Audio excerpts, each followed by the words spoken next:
नमस्कार साथियों, आइए बात करते हैं सीयूटी के लिए बहुत ही मोस्ट इंपॉर्टेंट क्वेश्चन जो आपके एग्जाम में बिल्कुल बनने ही वाले हैं। बहुत ही इंपॉर्टेंट क्वेश्चन आप सबके सामने है। पहला क्वेश्चन है कि स्वतंत्र भारत के पहले गवर्नर जनरल कौन थे। स्वतंत्र भारत के पहले गवर्नर जनरल लॉर्ड माउंटबेटन थे और first Indian governor general and last Indian governor general अगर ऐसा क्वेश्चन आपसे पूछ ले तो सी राजगोपालाचारी होंगे। फर्स्ट प्राइम मिनिस्टर अपने जवाहरलाल नेहरू थे और साहब first president of India Rajendra Prasad है, तो इस बात को भी ध्यान में रखेंगे। अगर बात करें भारत की सबसे लंबी नदी कौन सी है, लॉन्गेस्ट रिवर ऑफ इंडिया, आप बताओगे गंगा है। गंगा को मां का दर्जा दिया गया है भारत के लिए। भारतीय संविधान की प्रियम्बल किस देश से प्रेरित है, तो आप बताओगे चूंकि यूएसए दुनिया का पहला देश था जिसने अपने कॉन्स्टिट्यूशन में प्रियम्बल को ऐड किया और भारत का प्रियम्बल भी यूएसए से प्रभावित है, तो ऑप्शन ए आपका यूएसए आंसर हो जाएगा। नेक्स्ट क्वेश्चन की बात करें, कह रहा है कि प्लासी का युद्ध कब हुआ था। बैटल ऑफ प्लासी 1757 में सिराजुद्दौला वर्सेस ब्रिटिश की तरफ से रॉबर्ट क्लाइव के बीच में होने वाला एक भयंकर युद्ध था जिसने जो है ये डिसाइड कर दिया कि भविष्य में भारत पर राज्य कौन करेगा। फिलहाल के लिए अगला क्वेश्चन है कि भारतीय सेना का सुप्रीम कमांडर कौन होता है। Who is the supreme commander of Indian armed forces. आपको याद रखना है प्रेसिडेंट भारतीय सेना का सुप्रीम कमांडर होता है। नेक्स्ट क्वेश्चन की बात करें तो भारत का सबसे बड़ा राज्य क्षेत्रफल के अनुसार कौन सा है, मतलब according to area largest state of India. आप बताओगे कि भारत का सबसे बड़ा राज्य क्षेत्रफल के हिसाब से राजस्थान है, उसके बाद आता है मध्य प्रदेश, फिर महाराष्ट्र और चौथे नंबर पर उत्तर प्रदेश का स्थान है। नेक्स्ट क्वेश्चन की बात करें, मौर्य साम्राज्य की स्थापना किसने किया था। Who is the founder of Maurya dynasty. प्यारे साथी, आप सबको मालूम है with the help of Chanakya Chandragupta Maurya established the Maurya Empire and Maurya Empire is the very strong and the capable empire during ancient period। तो यहां पर इस बात को आप ध्यान में रखोगे। फिर बात करें फंडामेंटल राइट्स संविधान के किस भाग में है, तो फंडामेंटल राइट्स को पार्ट 3 में आर्टिकल 10 to 35 के बीच में इसका उल्लेख किया गया है। वही बात करें ऑस्ट्रेलिया की कैपिटल क्या है, आपको याद है कि ऑस्ट्रेलिया की कैपिटल कैनबरा है। कैनबरा किसकी राजधानी है, आप बोलोगे ऑस्ट्रेलिया की राजधानी है। नेक्स्ट क्वेश्चन है कि भारत के लौह पुरुष किसे कहा जाता है। Iron man of India Sardar Vallabh भाई पटेल को कहा जाता है, जिनकी पॉलिसीज और जिनकी दृढ़ इच्छा शक्ति ने ये शब्द उनके लिए गढ़ा है, क्योंकि उन्होंने भारत में 562 देशी रियासतों को मिला करके एक अखंड भारत की नींव रखी थी, इस कारण से उनको आयरन मैन ऑफ इंडिया कहा जाता है। नेक्स्ट क्वेश्चन है लाल ग्रह किसे कहा जाता है। Which planet is called red planet. Actual में रेड प्लेनेट कहने का जो टर्म है ये मार्स के लिए इस्तेमाल होता है, और चूंकि मार्स के सरफेस पे आयरन ऑक्साइड पाया जाता है और इस कारण से आयरन ऑक्साइड के कारण due to the presence of iron oxide जो मार्स की सरफेस है वो हमें रेड कलर की विजिबल होती है। तो रेड प्लेनेट किसे कहते हैं, आप बताओगे मार्स को कहते हैं। वीनस की बात करें तो इसको मॉर्निंग स्टार और इवनिंग स्टार कहते हैं, इसको गॉड ऑफ ब्यूटी भी कहते हैं। ठीक है, अब ये नेक्स्ट बात करें तो क्विट इंडिया मूवमेंट कब शुरू हुआ, मतलब भारत छोड़ो आंदोलन कब शुरू हुआ।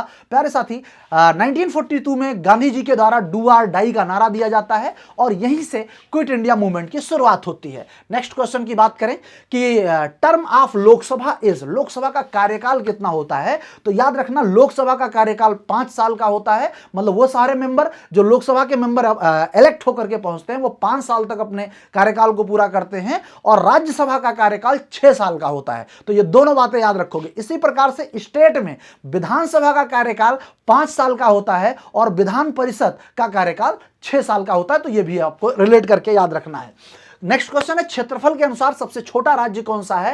प्यारे साथी, आपको ध्यान रखना है कि गोवा जो है भारत का सबसे छोटा राज्य है according to area. Next question है भारतीय संविधान के मुख्य शिल्पकार कौन थे। Who is called the father of Indian constitution. Doctor Bhimrao Ambedkar और उनके प्रयासों ने भारत में एक संवैधानिक ढांचा तैयार करने में बहुत बड़ा योगदान दिया, और इसी कारण से डॉक्टर अंबेडकर को संविधान का शिल्पी, फादर ऑफ इंडियन कॉन्स्टिट्यूशन कहा जाता है। नेक्स्ट क्वेश्चन की बात करें तो ताजमहल किसने बनाया। ताजमहल को बनवाने का काम मुगल एम्परर शाहजहां के द्वारा किया गया। शाहजहां ने ताजमहल बनवाया। शाहजहां ने ही दिल्ली में रेड फोर्ट का निर्माण करवाया, और इनके निर्माण करने वाला जो मेन इंजीनियर थे वो उस्ताद अहमद लाहौरी थे। नाम याद रखोगे क्योंकि ताजमहल का तो उस्ताद अहमद लाहौरी सबको याद रहता है, लेकिन जब रेड फोर्ट का पूछ लेता है कि मेन आर्किटेक्ट कौन था तो लोग परेशान हो जाते हैं। तो याद रखना उस्ताद अहमद लाहौरी दोनों के हैं। नेक्स्ट क्वेश्चन की तरफ बात करें, कह रहा है ट्रॉपिक ऑफ कैंसर इंडिया के कितने स्टेट से होकर के पास होती है। प्यारे साथी आपको याद रखना है कि 8 स्टेट से होकर के पास होती है। गुजरात है, राजस्थान, मध्य प्रदेश, छत्तीसगढ़, झारखंड, वेस्ट बंगाल, त्रिपुरा एंड मिजोरम, ये 8 स्टेट हुए जिनसे होकर के ट्रॉपिक ऑफ कैंसर पास होती है। बात करें फंडामेंटल ड्यूटीज किस कॉन्स्टिट्यूशनल अमेंडमेंट के एक्ट के द्वारा जोड़े गए, याद रखना 44th कॉन्स्टिट्यूशनल अमेंडमेंट एक्ट 1976 के द्वारा फंडामेंटल ड्यूटी को भारतीय संविधान में जोड़ा गया और इसको भारतीय संविधान के आर्टिकल 51A में जगह दिया गया। पहले 10 फंडामेंटल राइट थे, प्रेजेंट टाइम में फंडामेंटल ड्यूटी थे और प्रेजेंट टाइम में 11 फंडामेंटल ड्यूटी हैं।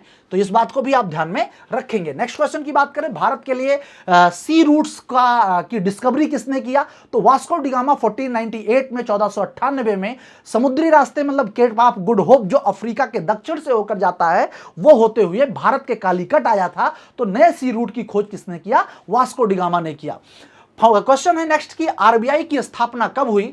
आरबीआई का एस्टैब्लिशमेंट आरबीआई एक्ट 1934 के द्वारा 1935 में किया गया था। इसका हेडक्वार्टर मुंबई में है। बात समझ पाए। नेक्स्ट क्वेश्चन की बात करें तो हिमालय किस प्रकार का पर्वत है। हिमालय पर्वत एक फोल्डेड माउंटेन है और दुनिया का सबसे न्यूली फाउंड फोल्डेड माउंटेन है। तो इस डाटा को भी आपको दिमाग में रखना है। अब बात करें भारत की पहली महिला प्रधानमंत्री कौन थी। आप इंदिरा गांधी जी को कैसे बोल सकते हैं, तो first women prime minister of India was Indira Gandhi और आपको यह बात ध्यान में रखना है। नेक्स्ट क्वेश्चन बात कर, अच्छा प्रतिभा देवी सिंह पाटिल की जब बात आती है तो वो फर्स्ट वुमेन प्रेसिडेंट हैं। तो इसको भी ऐसे रिलेट करके आप लोग याद रखेंगे। यूनाइटेड नेशन ऑर्गेनाइजेशन का एस्टैब्लिशमेंट कब हुआ, जब सेकेंड वर्ल्ड वॉर समाप्त होता है तो दुनिया को ये महसूस होता है कि ये कोई ऐसा ऑर्गेनाइजेशन हो जो भविष्य में उन सारे परिस्थितियों को रोके, उनको कंट्रोल करे कि वर्ल्ड वॉर ना हो जाए। और इसके लिए 1945 में यूनाइटेड नेशन ऑर्गेनाइजेशन का एस्टैब्लिशमेंट किया गया। ऑप्शन ए आपका बिल्कुल सही जवाब होगा। हम बात करें तुम मुझे खून दो मैं तुम्हें आजादी दूंगा का स्लोगन किसके द्वारा दिया गया, तो ये स्लोगन दिया गया था भैया सुभाष चंद्र बोस नेताजी के द्वारा। तो इस बात को भी आप ध्यान में रखोगे। गांधी जी ने डू और डाई का नारा दिया। बाल गंगाधर तिलक ने कहा कि स्वराज मेरा जन्म सिद्ध अधिकार है और मैं इसे लेकर रहूंगा। और जहां तक भगत सिंह की बात है, इनकलाब जिंदाबाद के नारे को प्रसिद्धि देने में भगत सिंह का ही सबसे बड़ा योगदान है। नेक्स्ट क्वेश्चन की तरफ आगे बढ़े। लास्ट क्वेश्चन है, कह रहा है भारतीय संसद में कितने सदन हैं, how many houses in the parliament. आपको याद है पार्लियामेंट में 2 हाउस हैं, लोकसभा एंड राज्यसभा। तो इसी तरीके के इंफॉर्मेशन के लिए, इसी तरीके की क्वेश्चंस के लिए आप जुड़े रहें हमारे चैनल के साथ। शेयर करें, लाइक करें और सब्सक्राइब करें। Thank you. जय हिंद।